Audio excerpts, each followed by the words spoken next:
منقوصہ حمامۃ البشرا دارالعلوم ربوہ سے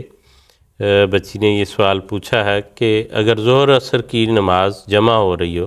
تو کیا دو مختلف امام نماز پڑھا سکتے ہیں؟ کہ ظہر کی ایک نے پڑھائی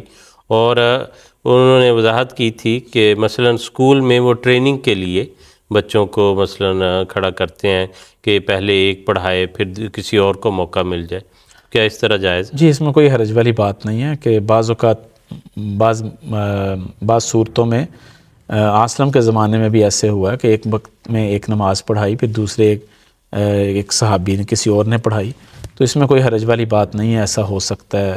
دو مختلف امام نماز پڑھا سکتے ہیں۔ صرف ایک بات کی وضاحت یہاں پہ ضروری ہے کہ یہ نہیں ہو سکتا، حضور نے فرمایا کہ جمعہ کا خطبہ کوئی اور دے اور جمعہ کی نماز کوئی اور پڑھائے، جی ٹھیک، تو یہ نہیں ہو سکتا، باقی اس کی اجازت سوائے خلیفۃ المسیح۔